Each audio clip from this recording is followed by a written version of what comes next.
Hi guys, this is Jackie Cooper with JCooperTravels, and I am so excited today to have Peter Hedley, who is with Core Creative Group, here today to talk to us about a lot of important things that all of us as small businesses need to know in terms of both marketing and pivoting in today's climate.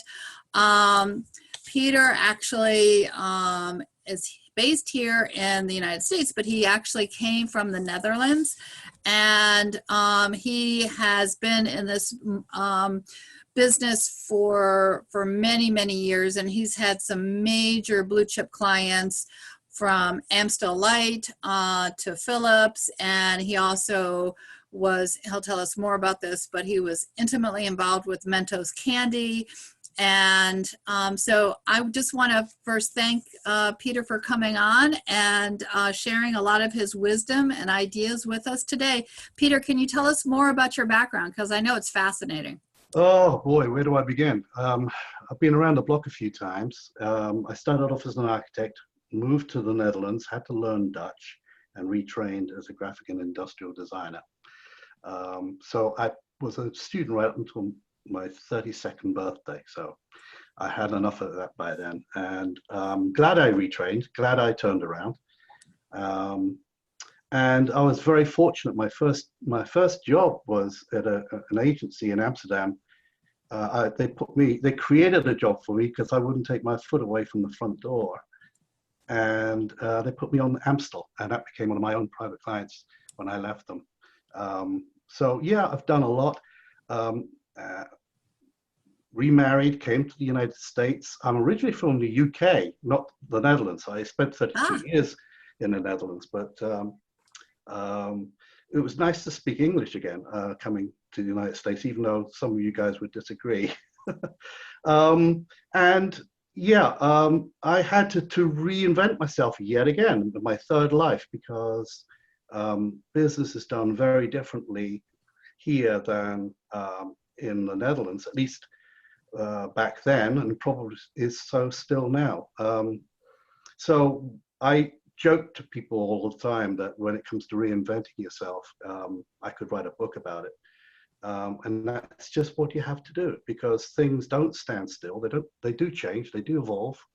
And you have to stay ahead of the curve, or at least stay in the curve and not get left behind. When I first came to the United States, and I'm originally from Old Hampshire, England, UK. One, I didn't even know there was a new one. Love it here. And the first thing I immediately found was how rural it all is. And that took quite an adjustment because being in a rural setting when everybody else seems to be going off to network meetings and shaking hands and drinking wine and having canopies, it wasn't working for me. I was just too remote, too far away. So I decided, and then when people were looking at my portfolio, I was damned if I do and damned if I don't, because I was perceived as too high end. So I was kind of the victim of my own success. So I had to just take the price point out of the equation. I say, okay, so now what's your problem? Yes, I've done a lot of stuff for Phillips and Sony and Bacardi and Unilever and a leave buyer. So hang me. But I would like to bring that expertise and that experience to the table and help smaller businesses the best way I can, affordably, and with a diverse package of information. Because usually small business, when they start off, they've got all the things in place, or so they seem to think. And then they realize, oh, I haven't got a budget for marketing. Oops.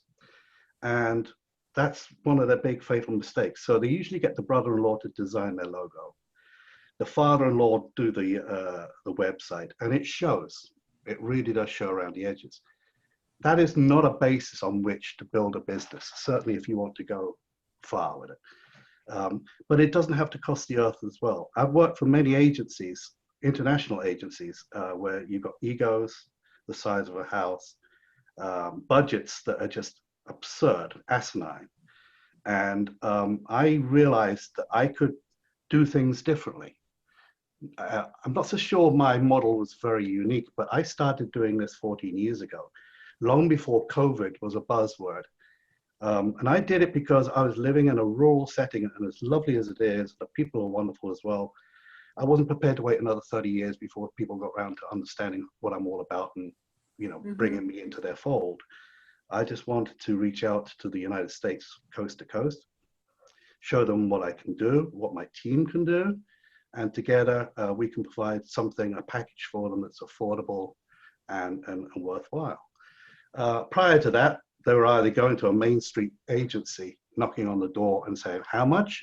Is that the cost, or is that the helpline telephone number?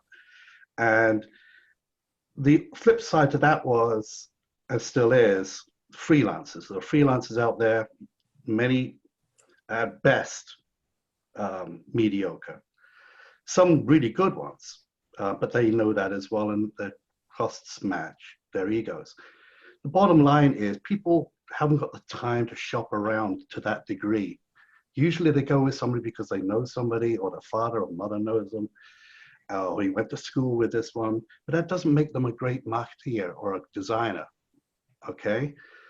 So I would say that local is good, but it's not always best.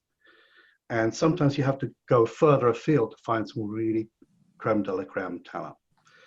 So I headhunted for the last 7 or 8 years. I've been headhunting designers, illustrators, artists, creative writers, technical specialists, programmers, a lot of things that complement my services as a creative art director. But believe me, my past achievements I didn't create on my own. I wish. It was always the culmination of great team effort. Mm-hmm. And that's how it works. And that's the mantra that I employ today. It's all about the team. And if you can get a good team behind you, and you can go a long way with a lot of different people. So I want to dispel once and for all this notion that, okay, because he launched Phillips Sonicare back in 2005, or he's the creator of Mentos candy, that he, even just calling him up will cost me an arm and a leg. It's not. In fact, my pricing, my agency pricing, is actually lower than most local freelancers, whom I hasten to add, I would not give the time of day to, simply because they just don't cut it. So as arrogant as that sounds, we are well priced. We could give good bang for your buck, as they like to say here. That's one of the first terms I coined that I learned when I came over this side, bang for your buck. But more importantly, I like working with people, and I want to help people, small business, grow. And I've got all the people in place, including myself, to make that happen. All they have to do is have just go with me, check me out, as I would check them out, and then decide if it's for them. So a modest budget is a budget, and we can't do miracles, but we can make it stretch. And if you're talking to a freelancer and you've known this freelancer for years, that's great. And if he can do the work for you as well, fantastic. But the chances are that that freelancer might be good at this, this, and this, but don't ask me about that, that, and that. And you need the that, and that's in the equation to make it all work. There's no good putting your head in the sand and saying, well, we'll cross that bridge when we come to it, because it might not even be there. So I've assembled this team of people. We are about 7 or 8 strong in terms of the management, but we can expand to about 38 strong within 20 to 40 hours. And we can do that because we've got everybody in place. That doesn't mean that they're on the payroll. And because they're not on the payroll, that's not going to reflect in your costs for our services. So you only pay for what you get and what you need. And if you don't want the frills, we won't charge you for them. We have this virtual model relationship. We all work from home. And never has that been a good setup since the COVID-19 kicked in a few months ago. So we don't have to get on subways. We don't have to travel to see clients. We do everything through the mediums of the media and through conference calls, platforms, CRM platforms and so on and so forth, telephone calls, emails, you name it. Communication is there, better than ever. I started this, as I say, 14 years ago when we still had dial-up here in New Hampshire. So it has come a long way, and thank goodness for that. But it's taking something like COVID to prove. I mean, I've never been so busy, believe it or not, and I'm not proud to say that, but I've never been so busy since the COVID crisis. And I wonder how many people can say that. God bless them. I want to help people. We've got the people and the tools in place to do that. And it's just a question of getting in touch and let's talk about it. What do you need? When do you need it? So quick question, with the different businesses that you've helped, there's probably some maybe intro questions that help people get thinking about why they need your service. So are there any, are there maybe two or three questions that they need to be thinking about, which will have them really understand why they should reach out to you? Well, first and foremost, they don't need to reach out to me, but I would like them to reach out to me, okay? But what we can offer is that we're approachable, we're affordable, and we are diverse. And approachable, let's not underestimate how nice it is to do business with a client that we both respect and like, okay? And you can call them up virtually night or day and just say, hey, look, can we change this or can we change that? That doesn't mean I'm going to be on the phone speaking with you at 2 in the morning talking about a new cover design.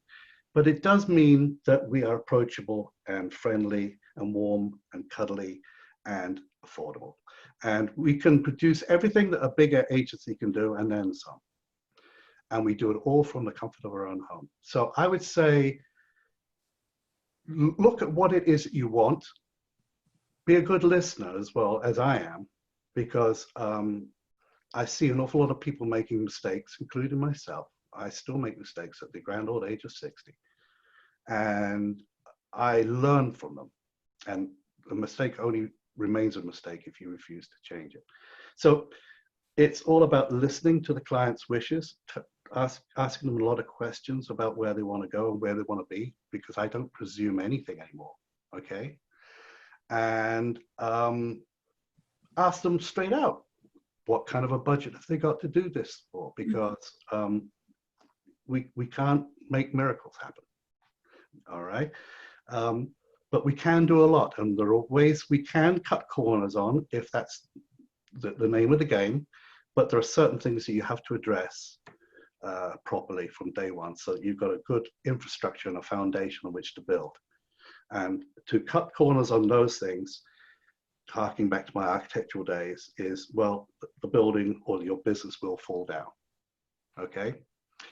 And we don't want that. We want to build long-term with our clients, so their success is our success. So by helping them from the early days, hopefully we'll get to put some money in their pocket and they'll spend more of that with us. So are there certain market segments that you're geared towards helping, or is it pretty broad? It's pretty broad, actually. I do stuff. I became an American citizen in 2016. I work for a company called Creari here in New Hampshire, and they do a lot of projects for the government agencies in DC, who shall remain nameless. And I had to become an American citizen and to make myself available for that. And I'm proud of that moment. I really am, and it's great.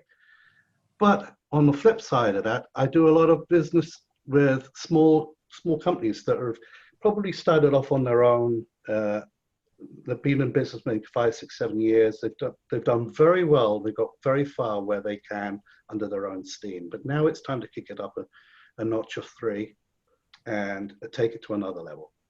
And let's do away with that awful logo. Let's redesign your website for you. Not because I want to spend the money, but it's because it's all about perception. It's how people perceive you as a business. If you've got if your house leaks water, guess what? Nobody's going to knock on your front door asking if you do plumbing services. And it's very true. It's how you're perceived out there in the big wide world. So you've got to look the part, and you've got to sound the part, and you've got to just be straight with people and say, look, this is what we can do. This is how we do it. We like to take them by the hand and show them how we go about solving a challenge, because it gives them an opportunity to contribute to the whole mix as well. And some of them are quite happy to say, look, you're the expert, you just deal with it, and just give me a call in a week or 2 weeks or a year or whatever, and we'll take it from there. That's fine as well. So every client is different, but yes, I've got a mix of clients, from clients making $1 million a week to new startups where they haven't really considered a marketing budget yet, and everything in between. I do still have a few corporate clients. They're on a different rate, as you'd expect, because to come in at $110 an hour, which is what I currently do for small and medium-sized business, would just throw them off their chair. They would just immediately think, whoa. So as ironic as it might seem, I have to be different people to different people at different times of the day. And that's okay as well. That shows our versatility and flexibility in our pricing structure, our business models. And so I could be wearing my corporate hat with one client one day and be talking to a startup business that they don't even know where they're going to get the funding from the next. And both are equally exciting and challenging. So I'd say if I want to leave you with anything, it is that if you're looking for good value for money, reliable team, a team that really do what they say they're going to do, and they talk you through it so that the client is up to date and not kept in the dark, then CCG, you could do a lot worse than come to CCG, Core Creative Group. Well, I know that with the current climate, not a lot of people are traveling right now, and that's one of the advantages of your services is that you can do a lot of this virtually through Zoom. So you actually don't need to be physically in a location. I mean, I think more and more people are becoming aware that they can do business locally, across the states, or globally using all the great technologies that we currently have. So you definitely, someone can reach out to you or through me and the podcast, and that way that you can actually kind of do a quick visit and assessment with them through a telephone call or virtual Zoom. Yeah. I also know that you were kind enough to activate your I Go for Less portal, and I know you've traveled all around. And I asked you because of the fact that you have such a strong marketing background, how easy it was to use the portal, and what you kind of discovered when you went on, because you were new eyes to look at that. So I just want you to kind of just share some of your ahas as you kind of looked at the platform, because one of the reasons why I'm sharing it, as I mentioned to you, is that every time that the free membership is activated, a family is fed a nutritious meal, because our foundation donates to 2 different charities. So for me, that's really great. Yeah. So what did you find when you kind of explored it? Well, I'm pretty impressed. Yes, we do like to travel. We work hard and we play hard as well. The beautiful thing is that I can have conference calls. It doesn't matter where I am in the world, as long as there's an internet connection, and the chances are pretty better than it is here in rural New Hampshire. That said, Phuket and San Francisco, I mean, I've never been out west, really, much further than Colorado. So that's definitely on my bucket list, and I'd love to travel Asia. I'm all Europed out, as you can hear from my accent. You know, but certainly, yeah, the Far East and go out west would be great for me. So that's definitely on our to-do list.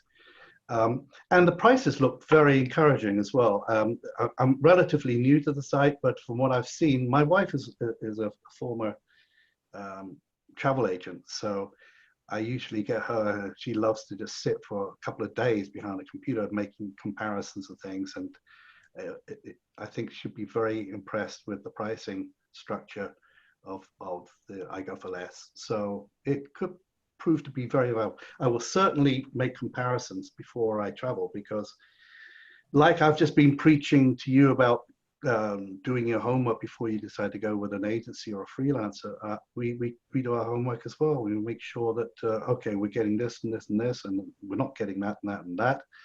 And is it a good deal at the end of the day? And if you come away saying, yep, the pros far outweigh the cons, then you go for it. And that's how we go about it. So I'm looking forward to contacting you, Jackie, because as I said, I work hard, and we'd like to take a break every now and again. This is a big, beautiful country, and there's so much to see and do. And these are not great times with the COVID-19 virus, but we will overcome, and they will still be there, and we will find time to go and visit them.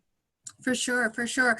And one of the things I want to mention to our listeners also is that you've created a really valuable tip sheet that can help them understand what things to look at when they're selecting a marketing company, and also just how to assess the quality and the value that that you are going to be able to assist them with in terms of increasing their sales and their outreach to their specific market. So when, if you as a listener contact me, I can definitely send as a free thank you for listening to our podcast, the PDF.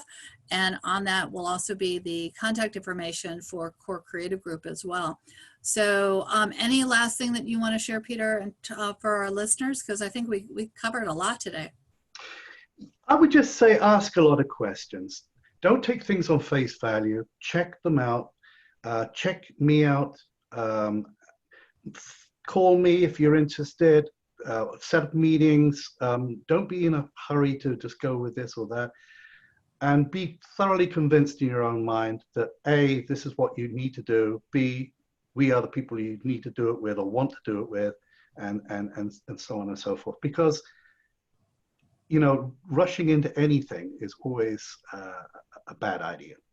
So I'd say do your homework and research, and then make up your own mind. Everybody's different, okay? So I'm well aware of that. What I've tried to provide is a very good, fair rate, all-round experience for people with all the experience that I could bring to the table, and my teams as well. And I would just say to people, don't be in a hurry to do anything. Think about it and be very clear about what it is you want and when you want it by. That's all I can basically say. That sounds great. That sounds great. Thank you so much for being here today, Peter. And I look forward to talking again with you soon. Thank you so much. Thank you, Jackie. Thank you for inviting me. Thank you.